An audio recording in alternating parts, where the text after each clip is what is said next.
I mean, that's so funny. Usually I really don't like cagey answers, but I completely understand your cagey answer.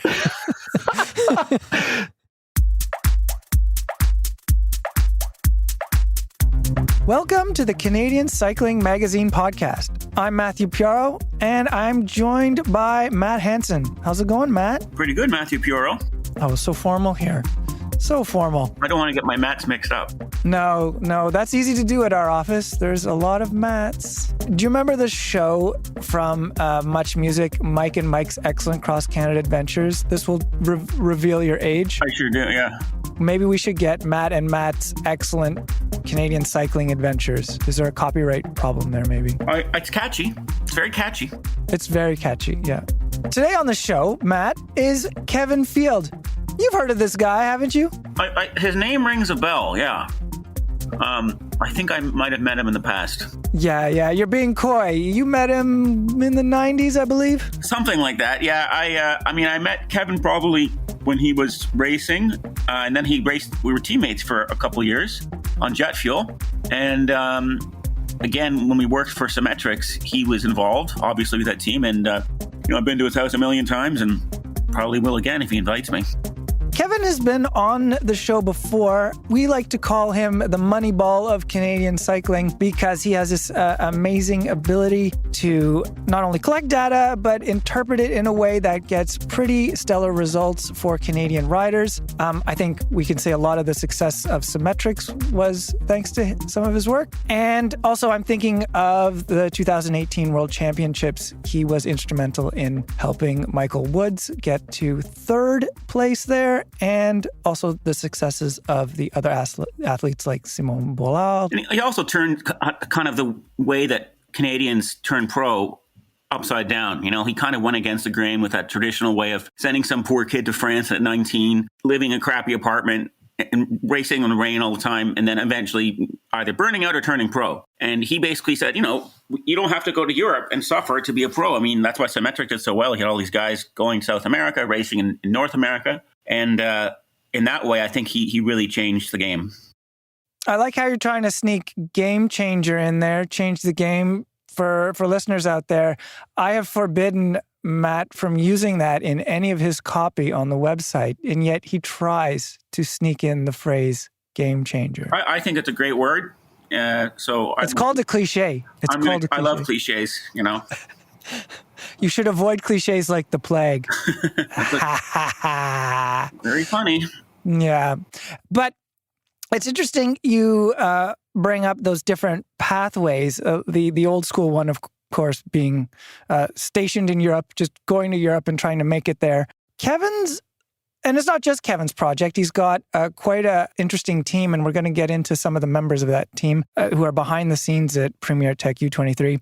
But it's a different model than, say, that old school go live in France or Belgium and try to make it. And it's also different than what he was doing or what Symmetrics was doing and developing riders here in North America. So we will unpack that, and we will get into many of Kevin's really interesting ideas. He thinks deeply about this stuff, and it's really fascinating to unpack it with him. So without further ado, let's hear my conversation with Kevin Field. Kevin Field, you're part of the management team behind Premier Tech U23. That's a UCI Continental outfit that was announced this past November. Can you tell me how that team came about? Whose idea was it? So it was definitely something that Hugo Houle felt was actually really important to do. And so through his really close relationship with Jean Belanger and then Pierre Hutsebaut, they started talking about the importance of getting another Canadian team put together. Jean Belanger is the CEO of Premier Tech, so he has a long relationship with cycling. And remind us, though, sorry to interrupt, you just started your story, but remind us who Pierre Hutsebaut is. Pierre is definitely one of Canada's most experienced cycling coaches. So Pierre, he's originally from France, and he came to Canada in the 1970s. And then he ended up becoming the head coach of the National Federation, at the time called the CCA, Canadian Cycling Association. And then he moved into the executive director position at Cycling Canada. So he's actually sort of so he was the sort of high performance director, head coach, and executive director at Cycling Canada. He was kind of a principal person behind getting the 2003 Road World Championships to Canada. After he left Cycling Canada, or CCA at the time, he then became a private coach. So he started the Peak Center in Montreal, which was sort of one of the sort of satellites or franchises of the Peak Center training centers that we have across the country. And then he got back into coaching, so he's coached tons of athletes since then. And so he coached Guillaume Boivin when Guillaume was young, Hugo, Antoine Duchesne, Simone Boilard, and so on and so on. The list is super long. Mm-hmm. Going back even as far as Steve Bauer, I believe. Well, yeah, for sure. So if you go back to when he was in position at Cycling Canada in the late 70s and 80s, right? So he went through all those Olympics, or big things that were happening in those days. So sort of actually one of the things that I think would be is super cool and really notable in terms of Pierre's time at Cycling Canada is he was the person who conceived of and established the need for the cycling centers that we had across the country in the 90s. So that was the sort of the evolution of the Atlantic Cycling Center that was in Dieppe, the Eastern Center that was in Bromont that still exists and has become privatized, and then the Pacific Cycling Center where Hushang Amiri and Yuri Kashirin and a lot of some of that stuff was happening around the mountain bike team and the mountain bike program, kind of in the early days of Canadian mountain biking. So Pierre was also I can't remember if he was the high performance director or the executive director. I think he was actually high performance director or head coach for the 1996 Olympics. So he kind of set in place all the things that kind of led to Canada's massive success at those Olympic Games. And when did the conversations then amongst all these individuals, including you, start coming together about Premier Tech U23? I definitely was, I was hearing bits and pieces of it from Pierre and Hugo, but Pierre and I had a meeting it was either November or December, late November or early December of 2020. We met up kind of in the peak of the pandemic. We had to meet somewhere pretty safe. And we had a long conversation where it was going to happen, right? So we had to put together some information and get some things on paper around how we were going to present it to Jean. Yeah, that was when it really, really started. So it would have been late November, early December of 2020. Now, I'm not surprised by Hugo Houle's connection with this team. What I mean by that is he's spoken publicly about what he sees as a lack of support for road riders, especially younger road riders, and the lack of support they seem to have in Canada. This team, it's got U23 in the name. It's very focused on younger riders. I'm wondering, do you share Houle's kind of view of that situation, that younger riders are not receiving enough support? Oh, yeah, 100% or more. So, definitely like when I was at Cycling Canada and I was leading up the strategy project that was in great part kind of catalyzed from a high performance review that we did with Peter Keane. And I had the massive privilege and fortune to work super closely with Pete for almost 2 years.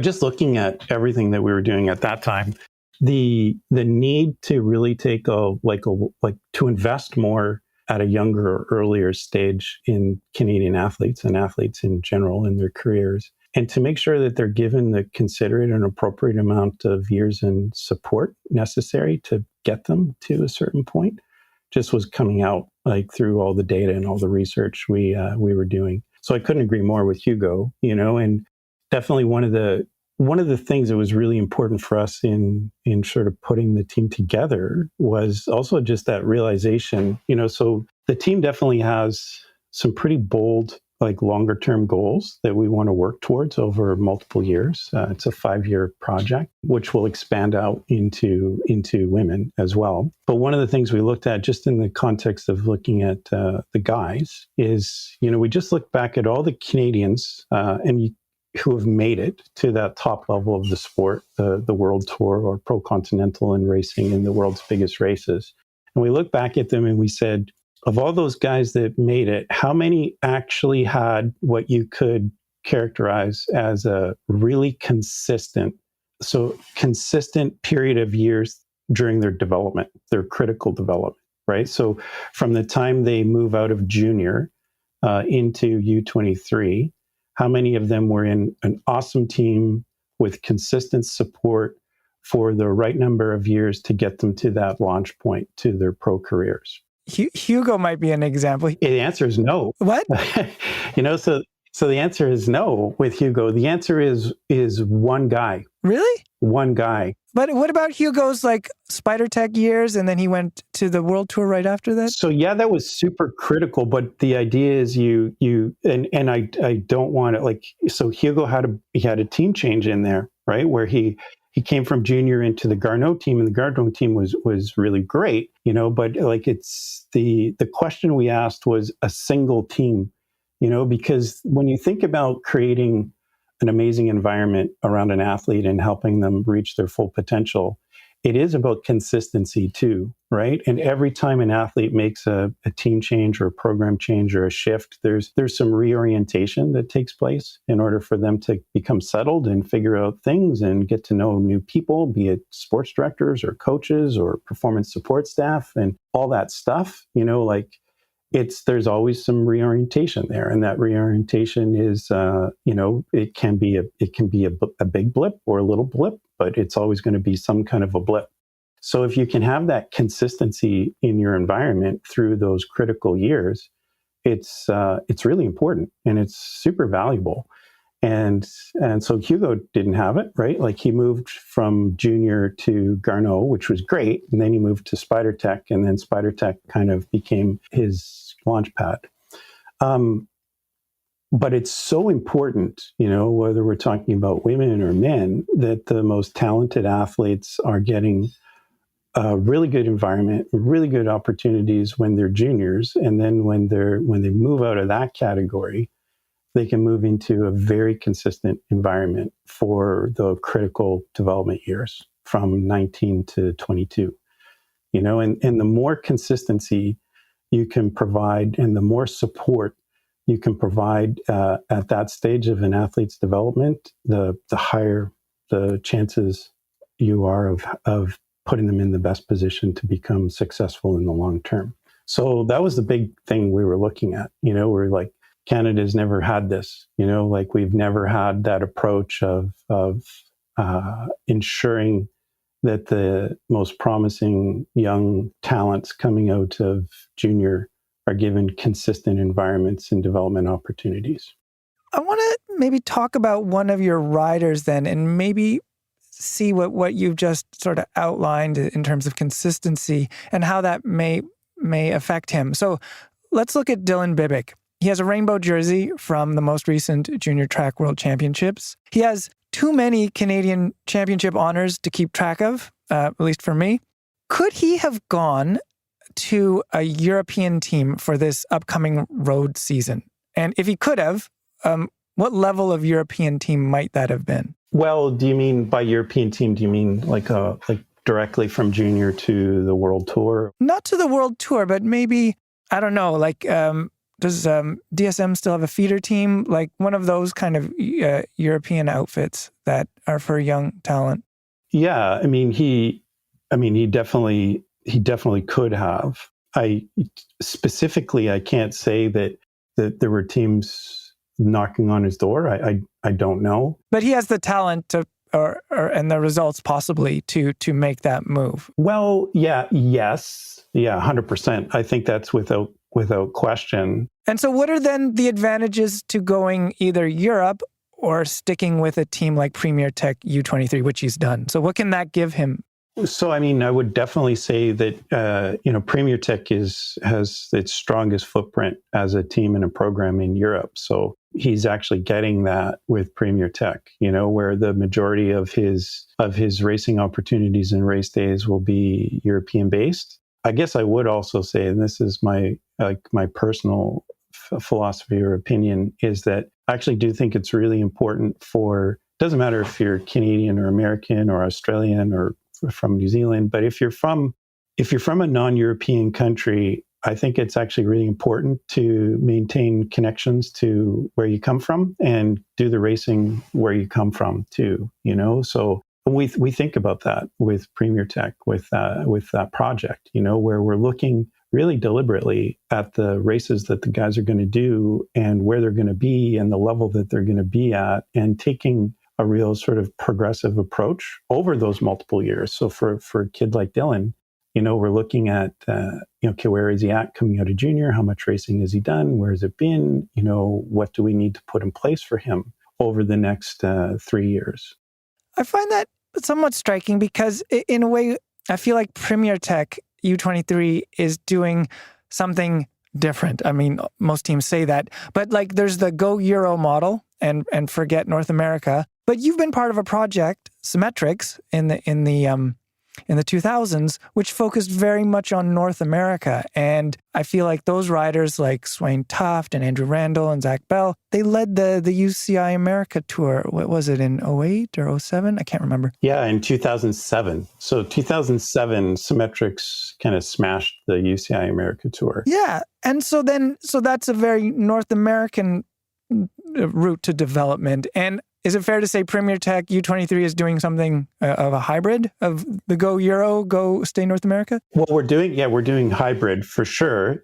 So Premier Tech is absolutely doing a hybrid, and there's lots of reasons for that. So as much as I say, it's important to keep that touch point back to where you come from, a lot of that for me, it comes down to style of play. So when you think about road racing, like I often kind of talk about it or think about it more like, hockey, basketball, soccer, whatever, more like a team or a game-based sport, because it is, it's racing that's played out using a team-based approach. And if you go across the world, there's different styles of play. And so you kind of grow up learning how to race your bike with your style of play wherever you come from, right? So that's the one that you're closest to.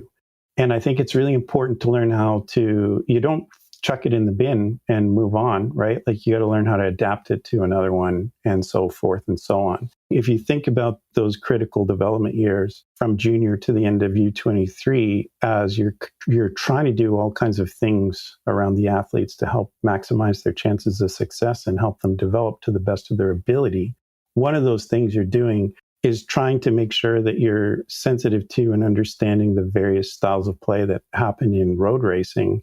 And you're making sure that you're giving them the appropriate opportunity to learn new ones, apply that learning back to where they came from, to then take it back to another place and sort of get better at different types. So I think about that actually like an enormous amount, probably more than anybody would realize. I mean, that's a level of detail that I think most, say, fans of the sport wouldn't see, because, if we're watching a race on television, there are, I don't want to speak unfairly of the sport we love, but there's often a script, right? Breakaway at the beginning, breakaway gets out, chase breakaway down, final sprint. So it's like, how regional is that script in a way, or is that field of play? But that's a style of play that's played out in the WorldTour, right? Where things are developed to a high degree of sophistication. But when that sophistication isn't there at lower levels, the racing is way less predictable and a lot more dynamic. Yeah, and then it's important for athletes, and again, women or men, to kind of figure that stuff out and learn through exposures to all kinds of different race types. So there's the different styles of play, and then you also got to think about races where the riders can be successful too. I'm always thinking about those like that styles of play, and then I'm also thinking about races kind of in three in three general types or groups, like races that the athlete it's highly probable that they can win or do really well. Races where it's highly probable that they won't, it's going to be racing over their current level, like over their head. That's going to really challenge them, but give them visibility on the next level of racing. And then races that are in the middle, where it's going to be hard, but if things go well and they play things right, or the team plays things right, or they catch a lucky break, they can pop a good result. So I think about those three race types. I think about styles of play. I think about mixing and blending all that stuff together in kind of an individualized way to each athlete and in a progressive way over multiple years. Let's return once more to Dylan Bibic. What races do you see him doing or benefiting from in the season ahead? You need to be sensitive to, like, he's obviously like a really big, promising talent, so you might have a tendency to try to throw him into anything and everything. But we're definitely going to take a sort of a phased and a progressive approach with Dylan. And ideally this year you would want to see him doing, sort of 35-ish to 40-ish days of good quality UCI racing. But also, ideally at this stage too, you still want it to be multidiscipline, so you want to see him getting a good opportunity to do some track and stuff like that. For Dylan this year, it is about getting him lots of good exposure to road racing, because especially after, like for Matisse, Julian, for Dylan, for a lot of the younger athletes in Canada, girls and boys, they haven't had a chance to race that much in the last couple of years. So for Dylan, getting him into a lot of road racing is really important. It's the priority this year. And also for Dylan this year, the priority would be just like putting in time on the bike, like he needs to sort of build a bit more of that endurance foundation. He's super talented and he can kind of probably win just about any kind of bike race he put himself into on pure talent. But if he's going to get to where everyone believes and thinks he can be, like, top rider in the World Tour in a few years, he's got to lay that workload foundation, so it's about taking a look at that endurance capacity in his workload and making sure that he's just spending lots of time on his bike.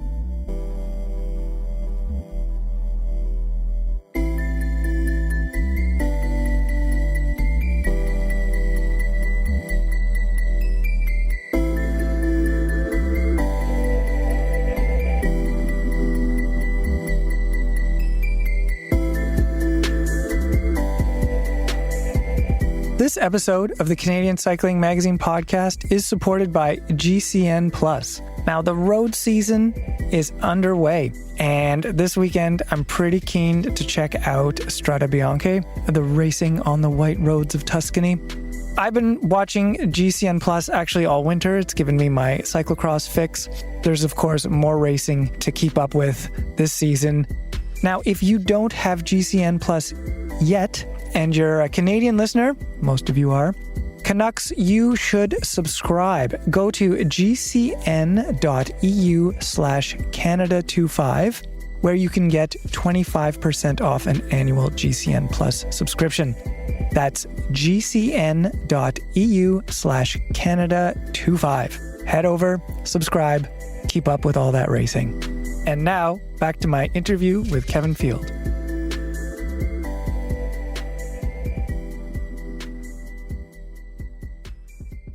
I want to switch gears a bit I want to switch back to some of the people behind the scenes. We mentioned Pierre Hutsebaut. You mentioned that, he's been training and working with riders for definitely more than 40 years. You've been at it for 20 years or more than 20 years, I'd say. 30 now, yeah. Well, I guess 30 years ago I was racing myself, but yeah. But anyway, you are... You're both, let's say, of different generations almost. Are there any generational differences between the two of you when it comes to developing athletes? I think that's an excellent question. It's a really good question because I've been thinking about it a lot recently too. So I will say, the last 2 years working with Pierre have been incredibly rewarding for me. And it it brought me to, like, I always knew Pierre was awesome and a very kind of instrumental figure in Canadian cycling. But the last 2 years working really closely with him, I've come to like all new levels of appreciation for who he is and what he's done and how he thinks and works and looks at things. So yeah, there definitely is. It doesn't matter what you do, whether you're working in sport or you're working in like in my kind of like second life, I'm working in the internet and doing stuff like that too. Like you just develop and mature and you change, you know. And I think the big thing that comes from experience is wisdom, you know. So that would be the big thing I see right now. Like I was thinking about that just last week, you know, like as you stumble into something and you might get, you get your head wrapped around it and you're thinking about it this way. And then I would phone Pierre and get on the phone. And he just has this ability to kind of pull you out of things and get you thinking about it differently, which calms everything down, you know? And I think that's wisdom. That's wisdom. So he's at a point where he's, I would say I'm probably on the path to getting there, but I'm not at that level yet, you know, where he's got this amazing wisdom and clarity and perspective on things that I look forward to having one day. You know, it was so cool working with Pierre because every once in a while I'll go to his house and we'll spend a full day kind of working in his office, and he'll pull out his books, you know. So he's like, one of the things that is different, you know, is like for me, everything's now electronic, like in spreadsheets or databases or whatever, you know, and Pierre still has all his old books, which is amazing to see, you know, and he'll pull out the old training diaries and training plans for athletes from the past. And that's actually really cool to see, you know, when you look back at a book, you know, for whoever it is, you know, Gervais Rioux, Steve Bauer, like Kurt Harnett, like Alison Sider, like David Veilleux, you know. But for sure, like we've actually taken quite a look back at things in particular around Dave Veilleux, you know. Like I think Dave was a very unique and important, I would say, case study in Canadian men's cycling. Super good dude, like just an amazing dude, but talented athlete. Right. And he raced at the European continental level, or Pro Conti. He won a yellow jersey at the Tour of Dauphiné, if I'm not mistaken. And so he rose to quite a high level. And so why is he an interesting case study for you guys? David had a lot of talent, a lot of natural talent, you know. So and there's a lot of information that can come from that, you know, looking back at sort of tests and training and racing progressions and the whole gamut, to look for cues and clues to whether or not you might have another athlete with similar potential and capabilities, you know. So yeah, David's a super good kid to look. Well, he's not a kid anymore; he's a grown man. But it's good to look back at when he was a kid coming up, and you know what he was doing, how he was training, what the numbers looked like, to try to then take that information and look at it in the context of some of the other younger athletes that we're working with right now with Premier Tech, and then having that inform what we do now. But you also need to think about the context of where the sport is now too. You know, the sport is not the same as when Dave Veilleux was coming up. Dave Veilleux is actually kind of same generation as Ryan Anderson. So he's a super interesting guy to talk about, because I'm always talking about Dave, like not just with Pierre, but also with Ryan and other people in cycling. And like I said, he's just a really, really good guy too, you know. So very good example. The team's sport director is Flavien Dassonville.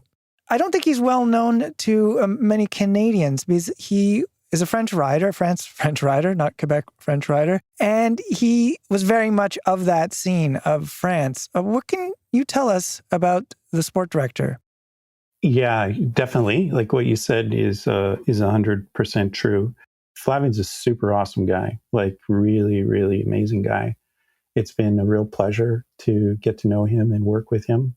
He's young, you know, in the context of being a sports director. So he's 30. So he could still be racing himself. And I think that's also really good, you know, when athletes have a sports director that they can work with who's relatable, like closer to where they are. I think it's really important. As much as, I still love working with athletes and, being in the car and doing all that kind of stuff too. But, the bigger value that I could be in a team like Premier Tech, which is similar to Pierre, is actually being sort of a mentor and helping Flavien develop as a sports director. But he came up through that whole French system, which is obviously, super robust. And if anything, you could compare it to coming up through hockey in Canada, because the sport is really at that level in France. And you could say there's a little bit of ruthlessness with that, where when it's a big sport and a popular sport, and you've got all those numbers of competitors and racers moving through, not everybody's going to make it. And it's a pretty tough slog and a pretty kind of, it's a system that filters people out. But Flavien got to a super high level, and it was actually really cool to look back at where our paths kind of intersected, so I didn't know him at the time, but when we were doing things with Spider Tech and, so like when we always used to, Trobro-Lyon was always this kind of amazingly kind of race where things kind of fell into place for Spider Tech, and we always did well there. Well, Flavien did really well there too, and so we have a good time talking about that. And actually, I'm going to go to Europe for Trobro, so the team is, fingers crossed that we're still kind of doing the final bits and pieces to secure some of those higher race invites for the team. But yeah, that'd be great. This year is the 10-year anniversary of Ryan Roth's win at Trobro, who won. He was on Spider Tech. Yeah, exactly. So it'd be awesome to, so Flav and I talk quite a bit about our passion and love for that race, because it's just a special race too. Like it's not that it's just a hard race and an awesome race and blah, blah, blah, but it's a really special part of France and a beautiful kind of savage countryside. And you see so much different parts of Brittany as you go through Trobro. So it's been fun to talk to him. And he's, like I said, he's awesome. Flavien, he is a kind of, because of his age and exposures, I'd say he's a little bit more new school, and he's got a more kind of contemporary approach to the sport, which is super important, and the dynamic within the team right now, I think is really fantastic. So we haven't raced yet, but the team's done 2 training camps, and the vibe coming back is awesome. The team actually has a service course just north of Paris. Is that where the training camps were based around?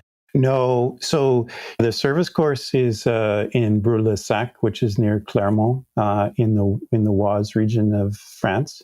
It's operable right now, but there's still some finishing touches being put on it in terms of the housing. So there's going to be 8 rooms there, like a living quarters with kitchen, living room, common areas, bedrooms for the guys. The guys will live there, which is, I think, fantastic. So the riders don't need to think about, paying rent and finding apartments and doing all the stuff that can be, take a lot of work and be all fresh and new, and sometimes be frustrating or cause anxiety for them that can distract from, sort of training and focus on the more sort of direct things to being an athlete and a bike racer. And Flavien helped get all that in place. The final touches are being put on it right now, and I think the guys are all moving in next week.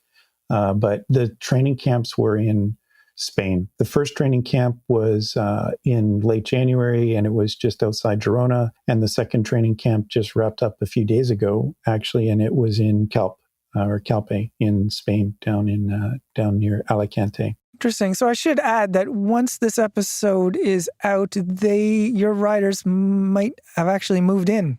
Yeah, they'll be moving in. So the guys race in, I think, is it 2 days? 2 days or 3 days? Like they'll do some non-UCI racing, and then the first race is the Grand Prix of Lillers in France on March 6th. What I've read about the service course is there's also going to be space for the riders to study and keep up with their academic studies. But why was it important to incorporate that into Premier Tech U23?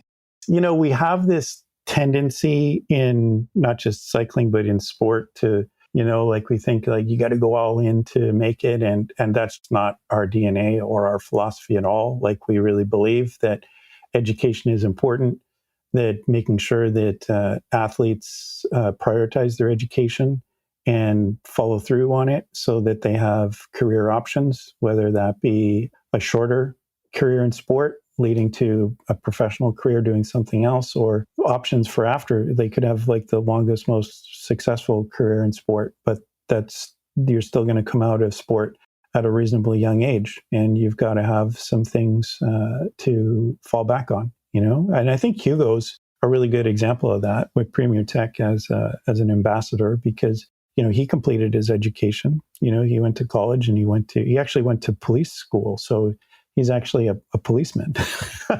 But I think it's that idea that you have to give everything up and go all in on sport is just wrong.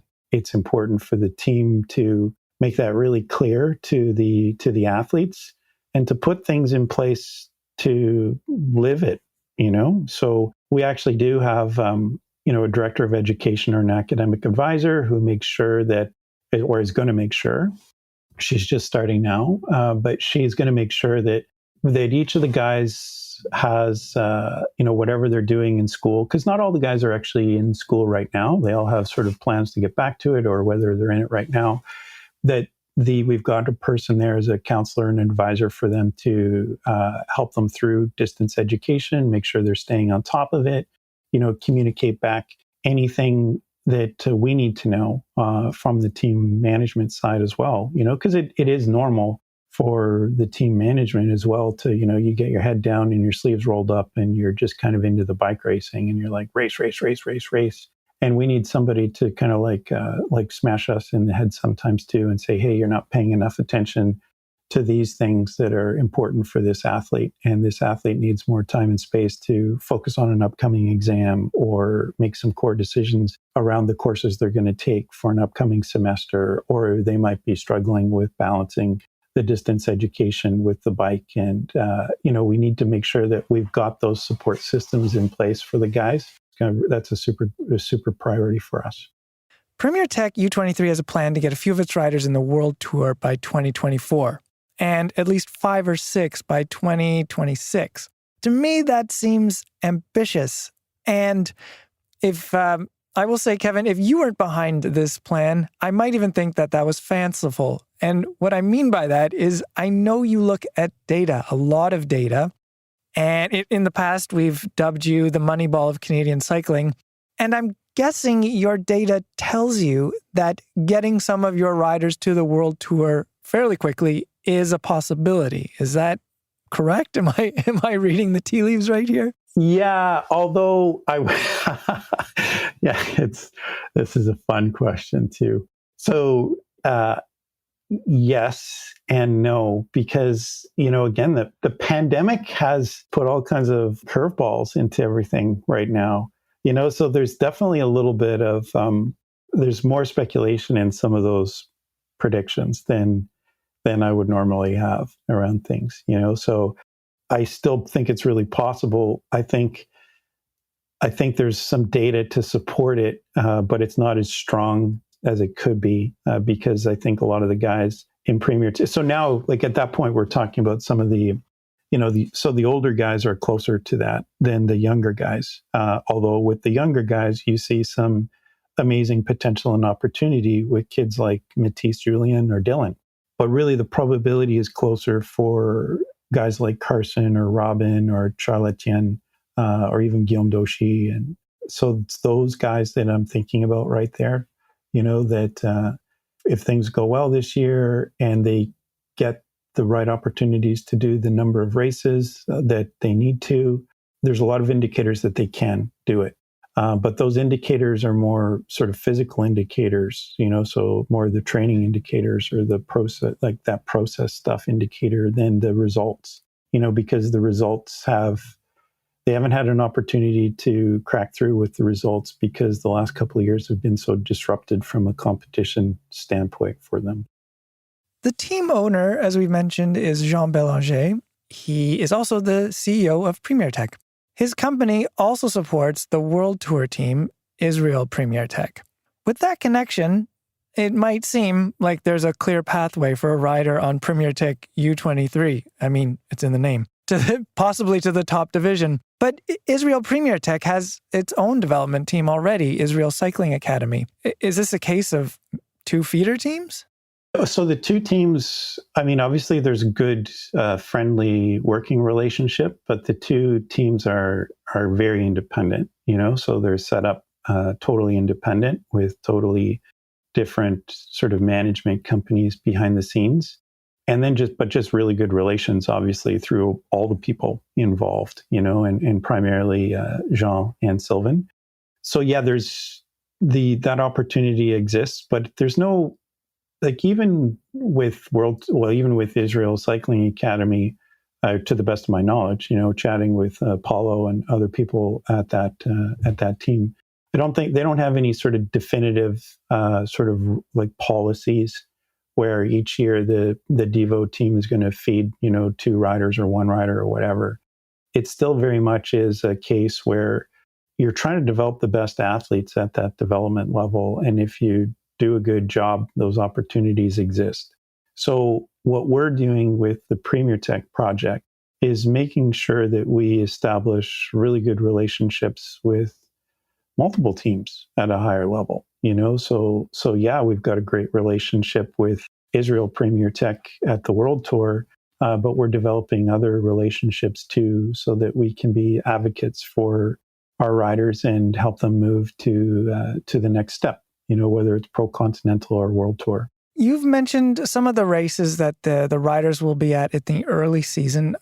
Where else might we see Premier Tech U23 riders in 2022? So this is where I have to be careful. I have to be careful what I say, because, this is what's really different about, racing in Europe to racing in North America is, in North America, there's fewer teams, fewer races, just fewer. Right. And in Europe, especially at this level, at that continental level, or when you're kind of trying to get those, 2.2, 1.2 class 2 race invitations, the number of teams that are trying to get after those is like fucking enormous, Sorry, I'm going to swear. That'll be the one and only time. But we may leave it. We may bleep it.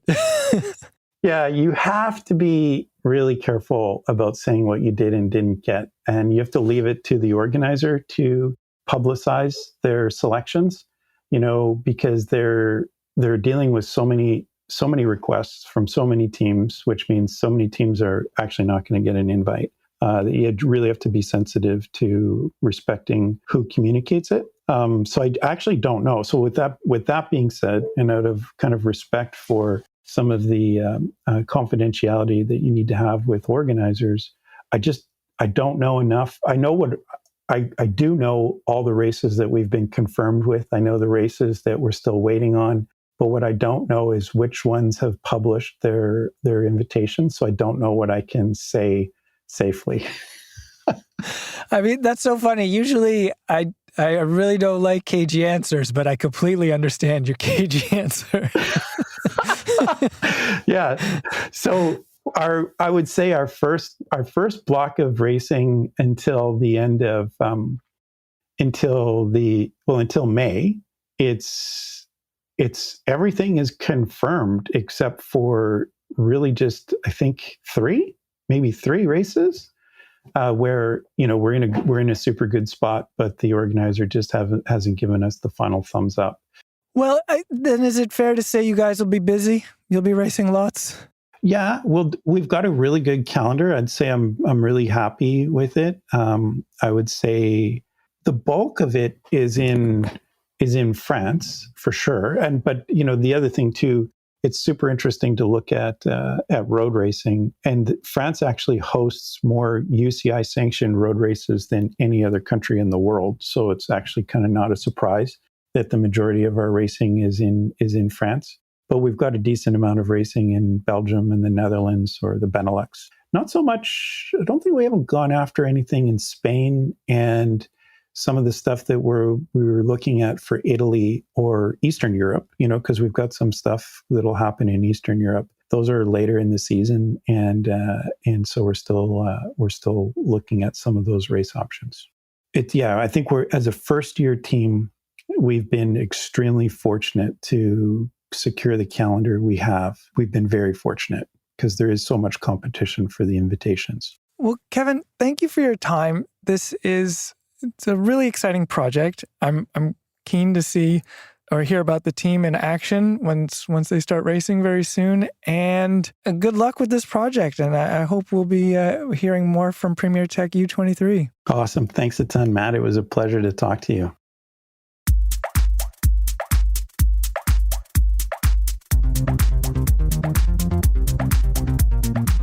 And that's the episode.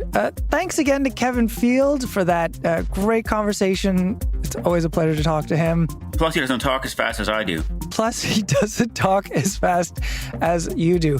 We should probably connect with him again, and we're definitely going to keep track of what Premier Tech U23 is up to this season. Yeah, and great kit they have, too, don't you think? It's not bad. Yeah, I like it. Not bad.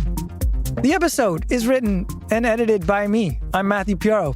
And I had help from that guy, Matt Hansen. Thank you, Matt. No worries. Also, a web editor, Terry McCall, pitched in. The Canadian Cycling Magazine podcast is produced by Adam Killick. He composed the music, too. And we got to thank Ontario Creates for its support. And thank you, listeners. Thank you. And please rate and review the show. Ride safely, and we'll talk to you later.